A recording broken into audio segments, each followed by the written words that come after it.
So today I am in Chester, and we're going to be looking this week at traditional societies and then the transition from traditional societies to modern societies. Now, traditional societies had several different institutions and their own dynamics, but these were all much more stable and static. And yet, at the same time, as we'll see, in the economic system particularly, different revolutions in agriculture and new forms of class relations produced the dynamics that became the Industrial Revolution. So to understand the Industrial Revolution and modernity, we really also need to understand traditional society and the way that it worked.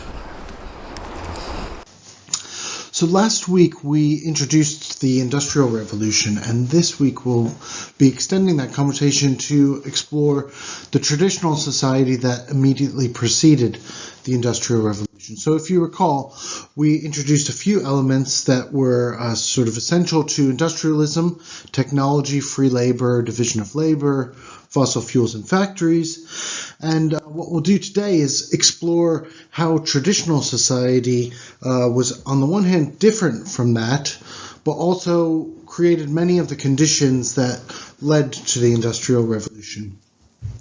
So the way that we'll explore traditional society is by looking at some of its central institutions. In particular, we'll focus on the medieval economic system, the agricultural revolution that immediately preceded the Industrial Revolution, to see the ways that certain features such as free labor and even the factory system emerged from these new forms of agriculture that developed in the 17th and 18th century. And finally, we will explore mercantilism and the way that the economy was starting to be managed, especially by government advisors to monarchs and things like that. Before we begin, though, I'd like to sort of distinguish between the idea of traditional societies as not being the same as pre-modern or primitive societies. That's actually a feature of modern societies, or modernity, is to claim that any culture or people that don't have the same technology or institutions are somehow backward or something like that. What we mean by traditional societies are the European societies that immediately preceded the Industrial Revolution. So those were traditional in that they were a bit more static and stable, but not completely so, and that those created the Industrial Revolution. So there's a lot of elements of traditional society that are still with us today. So if we're interested in the central institutions, there's a few things that we can look at. In particular, we can start with the landowners and the peasants.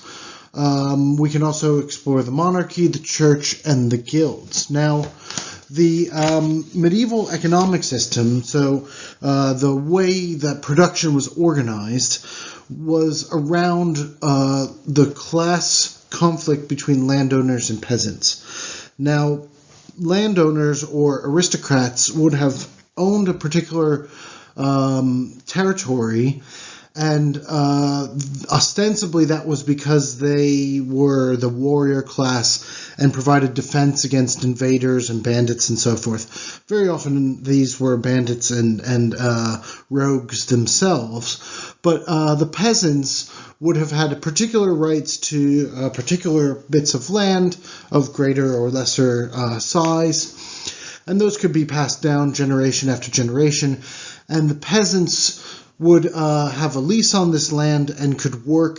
that to produce whatever crops they were interested in producing.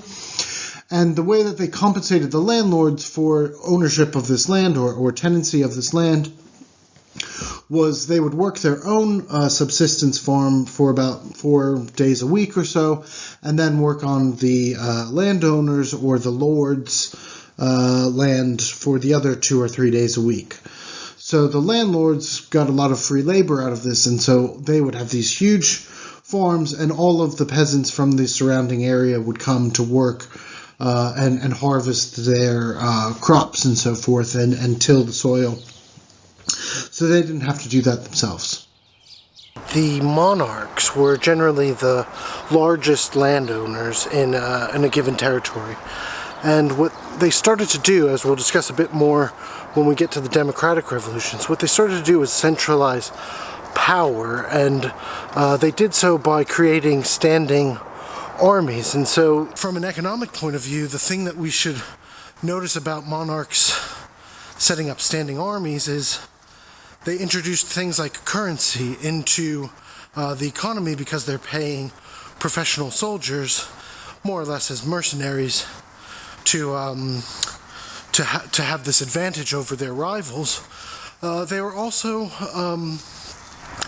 investing increasingly in industrial production of things like weapons. So you have church bell factories with the capacity to make large bronze church bells being converted into cannon factories, or you have huge investment in textiles, for example, and these textiles are being used as uniforms for soldiers, but later they become converted, especially within Britain, into the textile factories that we know started off the Industrial Revolution. Now, another very important institution is the church. Obviously, the church has an ideological role in maintaining religion and providing parish services. But they're also a very important economic actor during this phase. Abbeys produce huge amounts of goods, grains, beer, bread, all sorts of economic roles, and they are a huge landowner themselves. They also organize some of the main festivals and holidays where a lot of trading would be done, sometimes in the church grounds, sometimes just kind of regulated by the church. And similarly, the guilds also provided this economic as well as a social and cultural role. And what the guilds did was they controlled the quality of different goods. And within cities, they also organized festivals. They contributed to welfare and different social functions. But they essentially controlled, each industry had its own guild, and the guild would manage the different goods that were allowed to be sold and imported inside the different cities and towns and villages. And so they really controlled the medieval economic system.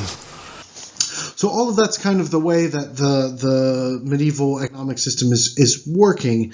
And this was relatively stable across much of Europe for several hundred years. All of this started to change in the 17th and 18th century with the agricultural revolution.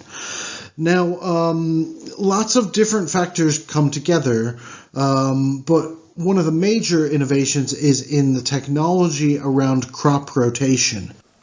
So the agricultural revolution in Britain especially began with a change from a 3-field system of crop rotation to a 4-field system.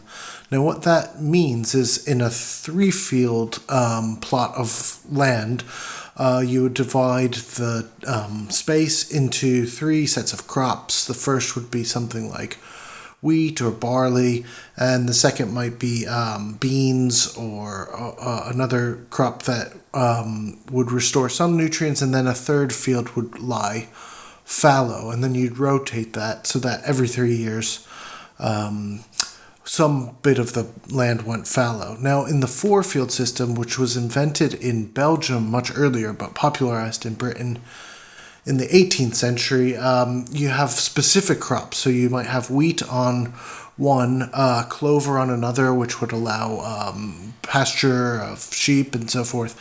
And then you'd have turnips, and you just were much more aware of the science behind these different crops.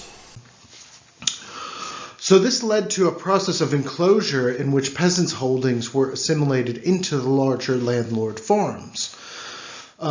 This resulted in a widespread landless peasantry. And these began to wander from municipality to municipality looking to sell their labor. So this huge mass of free laborers that were now, on the one hand, looking for work. So there's the supply for the new factories to take in these new landless peasants, but also they had nothing to sell other than their labor. Whereas in the past, it might have been a miserable existence being a peasant, but they did have access to subsistence farming, and so they could feed themselves. But now, without any rights to land or access to crop production, they really needed to work, otherwise they would starve. And so at the same time, this new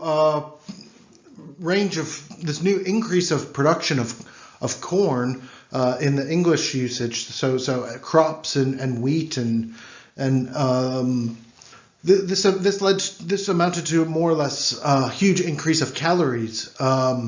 So the population rapidly began to expand, and this is a process that continues to this day. So not only do you have more of these wandering peasants, you also have many more people to feed, which only reinforces this kind of vicious cycle of humans moving from these agricultural societies, much more traditional, into these new urban environments.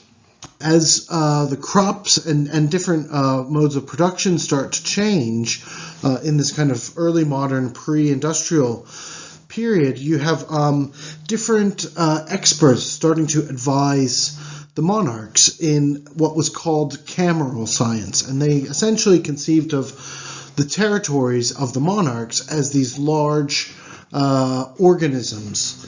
And just like any organism, there would be inputs and outputs, and the ideal monarch would manage these in a kind of rational, scientific way. And what they suggested was that you could control the prices and taxation systems so that certain goods, especially the ones that the monarchs produced on their own lands, would have a high price and value within the territory, and then you would add customs duties to imports. And what this meant is that the territories increasingly started to have these kind of boundaries that were very hard and rigid, and free trade didn't really cut across them. So that meant that it became all the more important for states to grow to a large size and then to cut a hard border between the next state.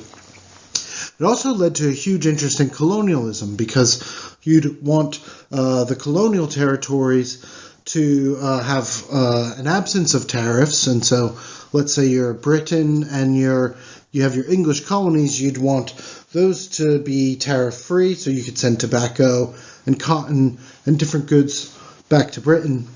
And it was Adam Smith who really made the argument that this was not a rational system at all, and that it was the free trade that would be the best way of managing what goods should be sold, because the merchants, who had their eyes to the ground, were the best able to decide what should a price be in a given situation. So this really sets us up to understand what was traditional society all about and how that changes and becomes modern industrial society. Next time what we'll do is look at why Europe and not China. So be sure to subscribe to our channel, The Academic College, to follow along with our course, Understanding Modernity, with me, Eric Lybeck.